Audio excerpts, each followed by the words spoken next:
Dear teachers, good evening.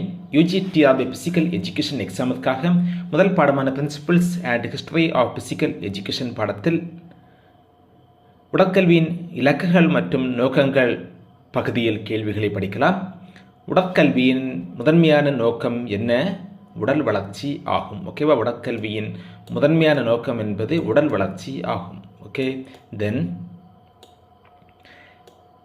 Sound mind in a sound பாடி என்பது யார் கூற்று? என்னும் கூற்றானது யாரை குறைக்கின்றது? அதாவது sound mind in a sound பாடி என்பது யாரை பற்றிய கூற்று ஆகும். ஓகேவா? உடல் மற்றும் மன ஆரோக்கியம் உடைய மக்களை பற்றிய கூற்று தான்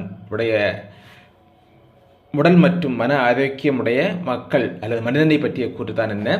உடல் மற்றும் மன ஆரோக்கியம் உள்ள மனிதனை பற்றிய கூற்று தான் sound mind in a sound body அல்லவா? Sound mind in a sound body, அவனுடைய உடலும் அவனுடைய மனமும் நன்றாக உள்ளது என்பது தான் இதனுடைய மீனிங். ஓகேவா? உடல் மற்றும் அல்லது உடல் ஆரோக்கியம் மற்றும் மன ஆரோக்கியம் ஆகும். அதுதான் என்ன? Sound mind in a sound body. Okay, then உடற்கல்வி எந்த வளர்ச்சியை முழுமையாக வழங்குகின்றது? உடற்கல்வியானது எந்த வளர்ச்சியை முழுமையாக வழங்குகின்றது? உடல் மட்டுமா? இல்லை. மனம் மட்டுமா? இல்லை. சமூகம் மட்டுமா? இல்லை. உடல், மனம், சமூகம் என அனைத்திலேயும் முழுமையான வளர்ச்சியை காண்பது தான் உடற்கல்வியினுடைய வளர்ச்சியாகும். ஓகேவா? உடற்கல்வி ஆனது எந்த வளர்ச்சியை முழுமையாக வழங்குகின்றது என்றால் முழுமையான வளர்ச்சி அல்லவா? அவன் உடல் அளவிலும் மனம் அளவிலும் சமூக அளவிலும் அவன் மனிதனுடைய முழுமையான வளர்ச்சியை வழங்குவது தான் இந்த உடற்கல்வி ஆகும். தென் உடற்கல்வியின் உடல் நோக்கம் எது?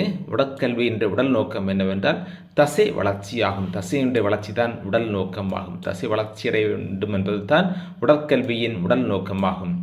மனநல வளர்ச்சி எந்த நோக்கத்தின் கீழ் வருகின்றது? மனநல வளர்ச்சியானது எந்த நோக்கத்தின் கீழ்? மனநோக்கம் அல்லவா? மனநல வளர்ச்சி என்பது மனநோக்கத்தின் கீழ் அடங்கும். உடற்கல்வியின் மூலம் உருவாகும் பண்பு எது? உடற்கல்வியின் மூலம் என்ன பண்பு உண்டாகும்? தன்னம்பிக்கை அல்லவா? தன்னம்பிக்கை பண்பு உண்டாகும். உடற்கல்வியின் மூலம் தன்னம்பிக்கை பண்பு உண்டாகும். சமூக ஒத்துழைப்பு எந்த நோக்கத்தின் ஒரு பகுதியாகும்? சமூக ஒத்துழைப்பு என்பது சமூக நோக்கத்தின் ஒரு பகுதியாகும். உடற்கல்வியின் சமூக நோக்கத்தின் ஒரு பகுதி தான் சமூக ஒத்துழைப்பு. குழு விளையாட்டுகள் எதனை வளர்க்கின்றது? குழு விளையாட்டுகளானது ஒத்துழைப்பை வளர்க்கின்றது அல்லவா? கோஆப்ரேட் பண்ணால் தான் அந்த விளையாட்டில் வெற்றி அடைய முடியும். என்ற ஆற்றலை எந்த நம்பகத்தன்மை வளர்ப்பது தான் இது குழு விளையாட்டுகள் அல்லவா? கோஆப்ரேஷன் அல்லது ஒத்துழைப்பு என்பதை வளர்ப்பது எதுவென்றால் குழு விளையாட்டுகள் ஆகும். உடற்கல்வி மனிதனை எப்படிப்பட்டவனாக்குகின்றது? உடற்கல்வியானது மனிதனை ஆரோக்கியமான மனிதனாக மாற்றுகின்றது அல்லவா? தென் ஒழுக்கம் வளர்ச்சி எந்த நோக்கத்தில் அடங்கும்? ஒழுக்கத்தின் வளர்ச்சியானது எந்த நோக்கத்தில் அடங்கும் என்றால் மாறல் அல்லவா? நெறி என்ற நோக்கத்தில் அடங்குவது தான் ஒழுக்கத்தின் வளர்ச்சி ஆகும். ஓகே, தென் உடற்கல்வியில் மாரல் டெவலப்மெண்ட் என்றால் என்ன? மாரல் டெவலப்மெண்ட் என்பது ஒழுக்க வளர்ச்சியாகும். ஓகே, உடற்கல்வியில் மாரல் டெவலப்மெண்ட் என்பது ஒழுக்கத்தினுடைய வளர்ச்சியாகும். உடற்கல்வி எந்த நோய்களை தடுக்கும்? உடற்கல்வியானது வாழ்க்கை முறையில் உள்ள அத்தனை நோய்களையும் அல்லவா? வாழ்க்கை முறை நோய்களை தடுக்கும். வாழ்க்கையில் உள்ள அத்தனை நோய்களையும் தடுப்பது தான் இந்த உடற்கல்வி ஆகும். உடற்கல்வி மூலம் இதுவாகும் உணர்ச்சி கட்டுப்பாடு என்ன? உடற்கல்வி மூலம் என்ன உணர்ச்சி கட்டுப்பாடு உண்டாகுமாம்? சமநிலை அல்லவா? எல்லாவற்றையும் ஏற்றுக்கொள்ளக்கூடிய மனப்பக்குவம் உண்டாவது தான் இந்த உடற்கல்வி மூலம் உண்டாகக்கூடிய உணர்ச்சி கட்டுப்பாடு ஆகும். ஓகேவா? சமநிலை ஆகும். தென் எமோஷனல் டெவலப்மெண்ட் என்பது உணர்ச்சி வளர்ச்சி அல்லவா? எமோஷன்ஸுடைய டெவலப்மெண்ட் தான் என்ன? உணர்ச்சிகளுடைய வளர்ச்சி தான் என்ன? எமோஷனல் டெவலப்மெண்ட் ஆகும். உடற்கல்வி மாணவர்களில் எதை மேம்படுத்துகின்றது? உடற்கல்வியானது மாணவர்களிடம் எதனை மேம்படுத்துகின்றது என்றால் ஒழுக்கத்தை மேம்படுத்துகின்றது அல்லவா? உடற்கல்வியினுடைய கல்வி நோக்கம் என்ன? உடற்கல்வியினுடைய கல்வி நோக்கம் என்பது என்னவென்றால் உடற்கல்வியின் கல்வி நோக்கம் என்ன? அறிவு வளர்ச்சி அல்லவா? அறிவு வளர்ச்சி அடைவது தான் உடற்கல்வியின் கல்வி நோக்கம் ஆகும். லீடர்ஷிப் குவாலிட்டி என்பது உடற்கல்வியில் எந்த நோக்கத்தின் பகுதியாகும்?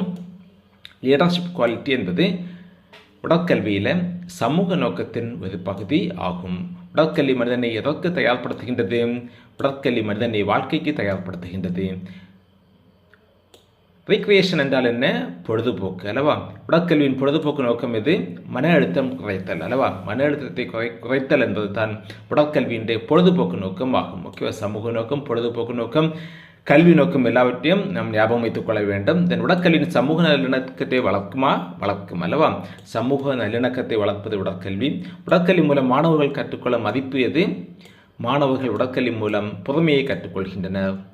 உடற்கல்வியின் தொழில்முறை நோக்கம் என்பது என்னவென்றால், உடற்கல்வியின் தொழில்முறை நோக்கம் என்பது வேலைவாய்ப்பு அல்லவா? வேலைவாய்ப்பு தான் உடற்கல்வியின் தொழில்முறை நோக்கம் ஆகும். ஸ்போர்ட்ஸ்மேன்ஷிப் என்பது என்னவென்றால், ஸ்போர்ட்ஸ்மேன்ஷிப் என்பது விளையாட்டு ஒழுக்கம் ஆகும். ஓகேவா? ஸ்போர்ட்ஸ்மேன்ஷிப் என்பது விளையாட்டு ஒழுக்கம் ஆகும். உடற்கல்வி எந்த தன்மையை குறைக்கும்? உடற்கல்வி எந்த தன்மையை குறைக்கும்? சோம்பலை குறைக்கும் அல்லவா? உடற்கல்வியின் தேசிய நோக்கம் என்னவென்றால், உடற்கல்வியின் தேசிய நோக்கம் என்பது நாட்டின் பலம் அல்லவா? நாட்டினுடைய பலம்தான் உடற்கல்வியின் தேசிய நோக்கம். உடற்கல்வி மூலம் எது வளர்ச்சியடையுமாம்? உடல் மட்டுமா? இல்லை. மனம் மட்டுமா? இல்லை. உடல், மனம், சமூகம் ஆகியவை அனைத்துமே வளர்ச்சி அடைவது உடற்கல்வி மூலம் ஆகும். உடற்கல்வி மாணவர்களின் எதனை அதிகமாக்குகின்றது என்றால், செயல் திறன்களை அதிகமாக்குகின்றது அல்லவா? செயல் திறன்களை அதிகமாக்குவது தான் உடற்கல்வி ஆகும். உடற்கல்வி எந்த வகை கல்வி என்றால் செயல்முறை கல்வி அல்லவா? உடற்கல்வி மூலம் கற்றுக்கொள்ள முடியாதது எது? சோம்பல். சோம்பலே உடற்கல்வி மூலம் கற்றுக்கொள்ள முடியாது. மாறாக ஒத்துழைப்பு, தலைமை, ஒழுக்கம் எல்லாவற்றையும் கற்றுக்கொள்ளலாம் உடற்கல்வி மூலம். உடற்கல்வி மாணவர்களின் ஆளுமையை எப்படி செய்கின்றது? உடற்கல்வி மாணவர்களின் ஆளுமையை மேம்படுத்துகின்றது அல்லவா? உடற்கல்வியின் வீரியல் நோக்கம் என்னவென்றால், உடல் அமைப்பு வளர்ச்சி தான் உடற்கல்வியின் வீரியல் நோக்கம் ஆகும். உடற்கல்வி மனிதனை எதிலிருந்து காக்கின்றதாம்? உடற்கல்வி மனிதனை சோம்பலிலிருந்து காக்கின்றது அல்லவா? உடற்கல்வி மூலம் உருவாகும் பழக்கம் என்ன? சுறுசுறுப்பு அல்லவா? எகிலிட்டி. ஓகே. உடற்கல்வி மூலம் சுறுசுறுப்பு உண்டாகும். தென் உடற்கல்வியின் அடிப்படை நோக்கம் என்னவென்றால் உடல் ஆரோக்கியம். உடற்கல்வி எந்த வயதினருக்கும், எல்லா வயதினருக்கும் தேவை என்றால் தேவைத்தான் அல்லவா? குழந்தைகளுக்கு மட்டுமல்ல, பெரியவர்களுக்கு மட்டுமல்ல, முதியவர்களுக்கு மட்டுமல்ல, அனைவருக்கும் தேவைத்தான் உடற்கல்வி. உடற்கல்வி மனிதனின் எதனை சமநிலைப்படுத்துகின்றது? உடல், மனம் ஆகியவற்றை சமநிலைப்படுத்துவது தான் உடற்கல்வி. உடற்கல்வி மனிதனுக்கு அளிப்பது, உடற்கல்வி மனிதனுக்கு எதனை அளிக்கும் என்றால் ஆரோக்கியத்தை அளிக்கும். ஓகேவா? ஆரோக்கியத்தை அளிப்பது தான் உடற்கல்வி. உடற்கல்வி வாழ்க்கை தன்னை வளர்க்கும். உடற்கல்வி எய்ம் ஆஃப் பிசிக்கல் எஜுகேஷன் என்பது என்ன? எய்ம் ஆஃப் பிசிக்கல் எஜுகேஷன் என்பது நீண்டகால இலக்கு அல்லவா? நீண்டகால இலக்கை உடையது தான் உடற்கல்வி ஆகும். ஓகேவா? Then objectives of physical education. Objectives of physical education என்பது என்னவென்றால் சிறு இலக்குகள் அல்லவா? சின்ன சின்ன இலக்குகள். உடற்கல்வியினுடைய சின்ன சின்ன இலக்குகள் தான் என்ன? அப்ஜெக்டிவ்ஸ் ஆஃப் பிசிக்கல் எஜுகேஷன் என்பது. உடற்கல்வி மாணவர்களை எதற்கு தயார்படுத்துகின்றதாம்? உடற்கல்வி மாணவர்களை வாழ்க்கை சவால்களுக்கு தயார்படுத்துகின்றது. உடற்கல்வி மூலம் மாணவர்கள் கற்றுக்கொள்ளும் சமூக மதிப்பு என்னவென்றால், உடற்கல்வி மூலம் மாணவர்கள் எதனை கற்றுக்கொள்கின்றனர் என்றால் ஒற்றுமையை கற்றுக்கொள்கின்றனர் அல்லவா? ஒற்றுமையுடன் விளையாட வேண்டும் என்பதை கற்றுக்கொள்வது, ஒற்றுமையுடன் திகழ வேண்டும் என்பதை கற்றுக் கொடுக்கும் கல்வி எதுவென்றால் உடற்கல்வி ஆகும். உடற்கல்வி ஒரு வகையான டேஸ் கல்வி. உடற்கல்வி என்ன கல்வி? முழுமையான கல்வி அல்லவா? உடற்கல்வியின் மனநல நோக்கம் என்ன? மன அழுத்தம் குறைத்தல் ஆகும்.